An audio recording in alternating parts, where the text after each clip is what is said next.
आज की कहानी 5 ऐसे दोस्तों की है जो एडवेंचर के लिए एक खतरनाक जंगल में ट्रैकिंग पर जाते हैं, लेकिन अचानक उनका यह ट्रिप एक भयानक रूप ले लेता है। इस अनजान जंगल में वो मुश्किलों में फंस जाते हैं और कोई खतरनाक चीज उन्हें एक एक करके गायब करना शुरू कर देती है। इस तरह उनका ये ट्रिप जिंदगी और मौत के बीच की एक जंग बन जाता है। कहानी की शुरुआत में कुछ दोस्तों के एक ग्रुप को दिखाते हैं जिसमें फ्रेड, लॉयक और उनकी गर्लफ्रेंड्स क्लोई और करीन शामिल हैं। ये सब हाइकिंग का मजा लेने के लिए एक जगह जाने वाले हैं, लेकिन इनके साथ गिलम नाम का एक और लड़का आ जाता है। गिलम के आने से लॉयक थोड़ा परेशान हो जाता है, पर फ्रेड कहता है कि टेंशन मत लो, उसके आने से हमारी छुट्टियां खराब नहीं होंगी। उधर क्लोई भी गिलम की वजह से परेशान है। दरअसल 4 साल पहले गिलम क्लोई से प्यार करता था और यह बात उनके सभी दोस्तों को पता है, इसलिए क्लोई थोड़ी डिस्टर्ब हो रही थी। पर करीन उसे समझाती है कि परेशान मत हो, गिलम तुम्हें तंग नहीं करेगा, वो बस हमारे साथ टाइम स्पेंड करने आया है। इसके बाद ये पांचों दोस्त एक शानदार सेल्फी लेते हैं और फिर हाइकिंग के एक रोमांचक सफर पर निकल पड़ते हैं। अब ये पांचों गाड़ी से आगे जाते हुए खूबसूरत जगहों का आनंद ले रहे थे, लेकिन गिलम की वजह से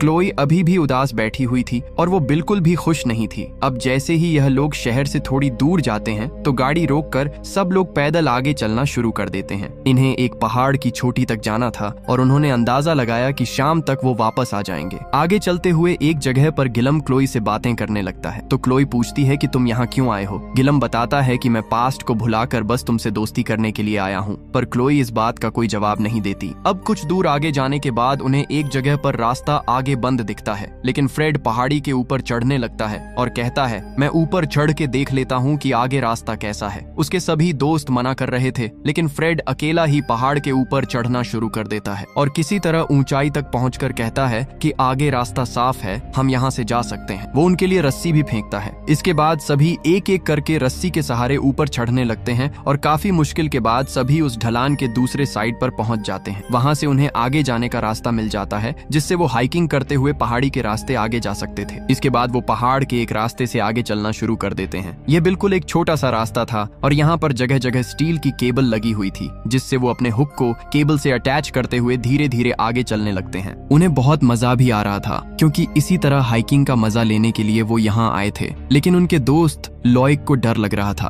तो उसकी गर्लफ्रेंड क्लोई उसे प्यार से कहती है कि तुम्हें डरने की जरूरत नहीं है, मैं तुम्हारे साथ हूँ। इस तरह कुछ दूर आगे जाने के बाद उन्हें एक पतला सा हैंगिंग ब्रिज नजर आता है, जो एक ढलान से दूसरे ढलान तक जा रहा था। फ्रेड जो सबसे आगे था, वो बाकियों को बताता है कि दूसरी तरफ जाने का यही एक रास्ता है और हाइकिंग का सबसे ज्यादा मजा हमें इसी ब्रिज पर आने वाला है, इसीलिए हमें अपना हुक बहुत केयरफुली लगाकर एक एक करके आगे चलना होगा, क्योंकि यह ब्रिज शायद हम सभी का वेट उठा नहीं पाएगा। इसके बाद फ्रेड सबसे पहले आगे जाता है और किसी तरह ब्रिज क्रॉस करके दूसरी तरफ पहुंच जाता है। इसके बाद वो एक एक करके आगे जाते हुए ब्रिज को क्रॉस करने लगते हैं। सबसे पीछे रह जाते हैं लॉयक और करीन, लेकिन लॉयक यहाँ पर डरने लगता है क्योंकि उसे हाइट से बहुत ज्यादा डर लगता है, जिस वजह से वो आगे नहीं जा पा रहा था। तब उसकी गर्लफ्रेंड क्लोई उसकी तरफ आती है और उसे समझाती है कि हम तुम्हारे साथ हैं, तुम्हें डरने की जरूरत नहीं है। जिसके बाद वो किसी तरह डरते डरते आगे चलते हुए चट्टान तक पहुंच जाता है। अब सभी चट्टान पर आ गए थे, सिर्फ करीन ही बाकी रह गई थी, जो अभी भी ब्रिज के बीच में थी। तभी बाकी लोगों को दिखता है कि ब्रिज की केबल धीरे धीरे खुल रही है, तो वो करीन से कहते हैं जल्दी आगे चलो, ब्रिज टूटने वाली है। करीन डर जाती है और जल्दी से आगे जाने लगती है, लेकिन देखते ही देखते ब्रिज के सारे स्क्रू निकल जाते हैं और वो ब्रिज टूटकर एकदम नीचे गिर जाती है। पर करीन अपने हुक के सहारे केबल से लटक जाती है। सभी घबरा जाते हैं कि अब क्या होगा। करीन भी बहुत ज्यादा डर जाती है। वो आगे जाने की कोशिश करती है, पर वो कुछ कर नहीं पा रही थी। जिसके बाद फ्रेड मदद के लिए उसकी तरफ रस्सी फेंकता है और करीन भी उस रस्सी को पकड़ लेती है। फिर सभी मिलकर उसे अपनी तरफ खींचने लगते हैं। जैसे ही फ्रेड उसका हाथ पकड़ता है, इतने में ब्रिज के बाकी बचे केबल भी टूटकर एकदम नीचे गिर जाते हैं, लेकिन करीन की जान बच जाती है और वो बहुत ज्यादा डरने की वजह से रोने लगती है, लेकिन उसका बॉयफ्रेंड उसे संभालता है। इसके बाद फ्रेड मैप निकाल कर देखने लगता है, तो उसे पता चलता है कि इस जगह से वापस जाने का सिर्फ यही एक रास्ता था। अब इस जगह से आगे जाने के अलावा कोई और रास्ता नहीं है। ये सुनकर लॉयक फ्रेड पर गुस्सा करने लगता है कि तुमने हमें यहाँ लाकर फंसा दिया, लेकिन फ्रेड बोलता है चिंता मत करो, क्या पता हमें आगे जाकर कोई और रास्ता मिल जाए, इसलिए हमें बिना रुके रात होने से पहले यहाँ से निकलना होगा। इसके बाद पांचों फिर से आगे चलना शुरू कर देते हैं और केबल के सहारे एक ढलान के रास्ते आगे जाने लगते हैं, लेकिन एक जगह पहुंचने के बाद इन्हें पता चलता है कि आगे से केबल नहीं लगी हुई है, यानी कि अब यह लोग बिना केबल के आगे नहीं जा सकते। इन्हें अब यहाँ से निकलने का और कोई रास्ता नजर नहीं आ रहा था, तो फ्रेड और करीन कहते हैं कि हमें ढलान के ऊपर जाकर देखना होगा, वहाँ शायद और कोई रास्ता हो सकता है। फिर ऊपर जाकर हम इन तीनों को रस्सी के सहारे खींच लेंगे। जिसके बाद करीन और फ्रेड किसी तरह ऊपर ढलान पर जाने लगते हैं। अब यहाँ पर बस 3 लोग हैं,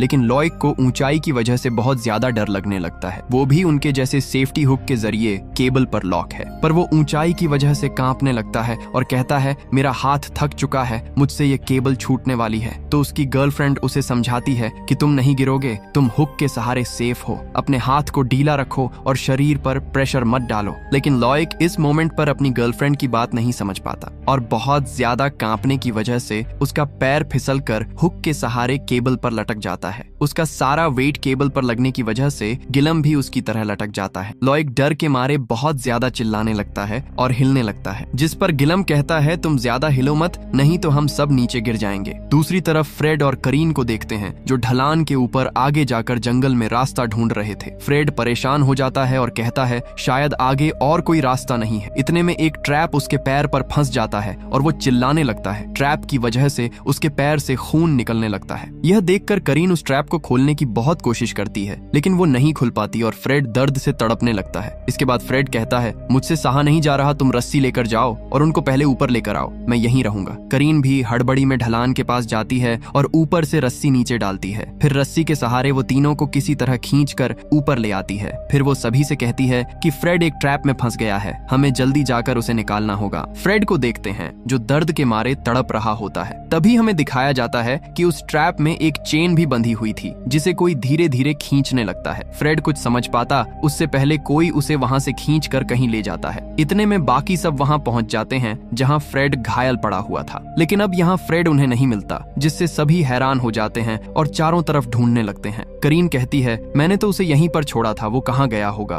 तभी झाड़ियों के बीच उन्हें वो ट्रैप मिल जाता है जिस पर फ्रेड का पैर फंसा था। यह देखकर सभी परेशान हो जाते हैं, लेकिन लॉयक चिल्लाने लगता है कि फ्रेड की वजह से हम सब यहाँ पर फंस गए हैं, न वो यहाँ पर आने की जिद करता और न ही हम यहाँ फंसते। ये सुनकर करीन भी उस पर चिल्लाने लगती है कि तुम पहले से ही हमारे लिए सिर दर्द हो और मुसीबत मत बढ़ाओ। क्लोई कहती है, आपस में झगड़ा करके हमें कोई फायदा नहीं होगा, कुछ ही देर में रात हो जाएगी और सारा सामान फ्रेड के बैग में है, इसलिए हम उसे ढूंढने के बाद ही यहाँ से जाएंगे। जिसके बाद सभी जंगल में आगे जाकर फ्रेड को ढूंढने लगते हैं, लेकिन वो उन्हें कहीं नहीं मिल रहा था और न ही उसका कोई जवाब आ रहा था। अब आगे जाते हुए गिलम किसी बात को लेकर लॉयक को चिढ़ाने लगता है, जिससे लॉयक भी गुस्से में आ जाता है और दोनों में हाथापाई शुरू हो जाती है। यह देखकर क्लोई जब उनकी लड़ाई रोकने के लिए आगे जाती है, तभी अचानक वो एक गड्ढे में गिर जाती है। ये देखकर वो चिल्लाने लगते हैं, क्लोई तुम कहाँ हो, पर उसका कोई जवाब नहीं आता और यह गड्ढा बहुत ही गहरा और अंधेरा था। जिसके बाद करीन रस्सी के सहारे धीरे धीरे गड्ढे के नीचे जा पहुंचती है, जहाँ पर बहुत सारी नुकीली चीजें लगी हुई थी, जैसे किसी ने ट्रैप बिछा के रखा हो। तभी उसे वहाँ पर क्लोई दिख जाती है, जो अंधेरे में बैठकर रो रही थी, क्योंकि गिरने की वजह से एक नुकीली चीज उसके हाथ के आर पार हो गई थी और वो दर्द के मारे हिल भी नहीं पा रही थी। इसके बाद करीन उसका हाथ कैसे भी करके उस नुकीली चीज से निकाल कर उसे बाहर ले आती है। अब सब इस बात को लेकर परेशान थे कि यह ट्रैप आखिर किसने बिछाया होगा, कोई जरूर है जो हम पर ताक लगाए बैठा हुआ है। दूसरी तरफ हमें फ्रेड को दिखाया जाता है, जिसे कोई जख्मी हालत में घसीटते हुए ले जा रहा होता है, पर वो कौन है यह अभी भी हमें दिखाया नहीं जाता।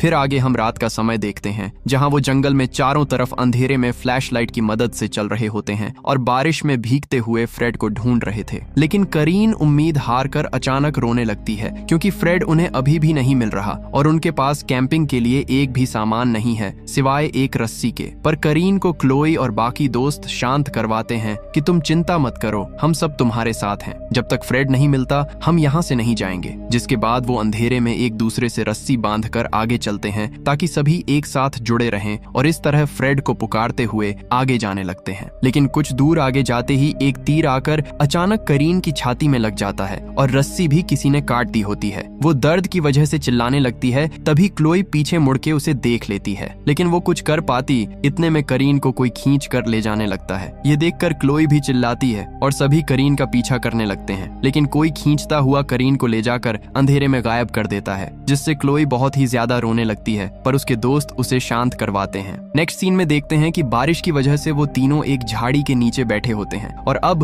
वो कहीं जा भी नहीं सकते थे, क्योंकि हर जगह ट्रैप लगे हो सकते हैं। लेकिन लॉयक बोलता है कि हमें एक सेफ जगह ढूंढनी पड़ेगी, नहीं तो ठंड की वजह से हम मर भी सकते हैं। इसके बाद अंधेरे में तीनों आगे चलने लगते हैं और एक जगह जाने के बाद उन्हें इस जंगल के बीचों बीच एक घर दिखाई देता है। वो सोचते हैं कि इस घर में कौन रह सकता है और वो अंदर जाने से डर रहे थे, लेकिन लेकिन ना चाहते हुए भी उन्हें जाना पड़ता है क्योंकि बाहर बहुत ठंड है। जिसके बाद वो बहुत होशियारी से अंदर जाते हैं और अंदर जाते ही देखते हैं कि वहां पर फ्रेड को बिना कपड़ों के किसी ने लेटा दिया है। वो जब उसके पास जाते हैं तभी फ्रेड को होश आ जाता है और वो कुछ कहने की कोशिश करता है, लेकिन दर्द की वजह से कुछ ही पल में उसकी मौत हो जाती है। अपने दोस्त को इस तरह मरते हुए देखकर सभी बहुत दुखी हो जाते हैं और क्लोई रोती हुई गिलम को गले लगा लेती है, जिससे लॉयक को थोड़ी जलन होने लगती है। इसके बाद सब वहां से जाने वाले होते हैं। तभी गिलम कहता है कि हमें फ्रेड का बैग ढूंढ कर लेना होगा, उसमें सारे जरूरी सामान हैं। लेकिन लॉयक अंदर खतरा होगा कहकर मना कर देता है। तो गिलम अकेले उस रूम के बेसमेंट की तरफ जाता है और बैग ढूंढने लगता है। वहां पर वो देखता है कि बहुत सारे खतरनाक जानवरों को मार कर लटकाया गया है, जिससे वो घबराने लगता है। पर काफी देर ढूंढने के बाद उसे बैग मिल जाता है, लेकिन बैग उठाने के बाद उसे दिखता है कि यहाँ बहुत सारे इंसानी सिर भी लटके हुए हैं, जिससे वो समझ जाता है कि यहाँ कोई इंसानों को मार रहा है। फिर बैग लेकर जब ऊपर आता है तो वहाँ लॉयक आकर उससे बैग छीन लेता है और उसे लात मारकर बेसमेंट के अंदर गिराकर दरवाजा लॉक कर देता है। इसके बाद लॉयक बाहर आकर क्लोई को जबरदस्ती लेकर निकलने लगता है। तभी एक खूंखार आदमी उनके सामने आता है और दोनों को लात मारकर गिरा देता है। फिर करीन की बॉडी क्लोई पर फेंककर लॉयक को मारने लगता है और उसे बहुत बेरहमी से पीटना शुरू कर देता है। ये देखकर लॉयक को बचाने के लिए क्लोई किसी तरह उठकर उस आदमी पर टूट पड़ती है, पर वो साइको आदमी क्लोई को भी पकड़कर मारना शुरू कर देता है। लेकिन लॉयक अपनी गर्लफ्रेंड को बचाने के बजाय डर के मारे उस घर से निकलकर भागने लगता है, जिसके बाद वो आदमी क्लोई को मारकर बेहोश कर देता है।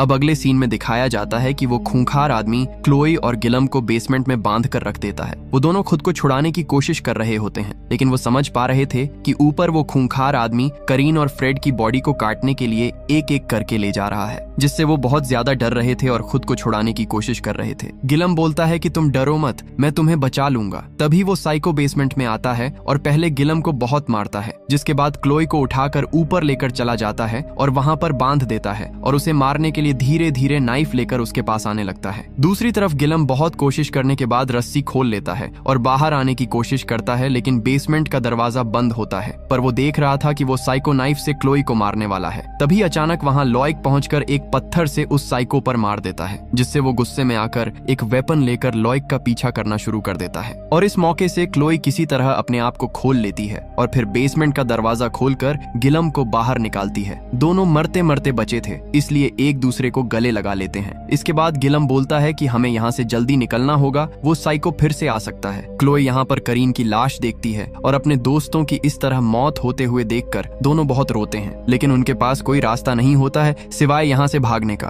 फिर गिलम सेफ्टी के लिए क्लोई को एक नाइफ दे देता है और क्लोई बोलती है कि हमें इस जंगल से निकलने से पहले लॉयक को बचाना होगा। फिर आगे सुबह का सीन देखते हैं, जहाँ लॉयक अभी भी अपनी जान बचाने के लिए भाग रहा होता है, क्योंकि वो साइको अभी भी उसके पीछे पड़ा हुआ है। उधर गिलम और क्लोई भी लॉयक को ढूंढने के लिए निकल पड़े थे, पर वो साइको अब अपने वेपन में तीर रेडी करता है और लॉयक पर चलाना शुरू कर देता है। एक तीर जाकर लॉयक के पैर में लग जाता है, जिससे वो दर्द के मारे तड़पने लगता है, लेकिन फिर भी वो भागना बंद नहीं करता और जाते जाते एक ढलान के पास पहुंच जाता है। तभी वहां पर वो साइको भी आ जाता है और उसे मारना शुरू कर देता है। लॉयक भी उसके साथ लड़ने की कोशिश करता है और उसी दौरान लॉयक अपने पैर से तीर निकालकर साइको के पैर में मार देता है और उसे बहुत तड़पाने लगता है। फिर एक पत्थर उठाकर उसके मुंह पर मारना शुरू कर देता है और किसी तरह उससे बचते हुए ढलान पर बने एक सीढ़ी पर जाकर लटक जाता है। ये देखकर वो साइको भाग जाता है, क्योंकि उसके दोस्त यहाँ पहुंचने वाले थे। इसके बाद क्लोई और गिलम वहां पहुंचते हैं और लॉयक को ऊपर लाने के लिए गिलम अपना हाथ बढ़ाकर उसे पकड़ लेता है, लेकिन यहाँ पर गिलम अपना बदला लेने का सोचता है, क्योंकि वो उसके एक्स का बॉयफ्रेंड है और बेसमेंट में भी लॉयक ने उसे मारने की कोशिश की थी। इसीलिए गिलम धीरे धीरे उसका हाथ छोड़ने लगता है और ऐसे एक्टिंग करता है जैसे उसका हाथ फिसल रहा है और आखिरकार लॉयक का हाथ छोड़कर उसे मरने के लिए नीचे फेंक देता है।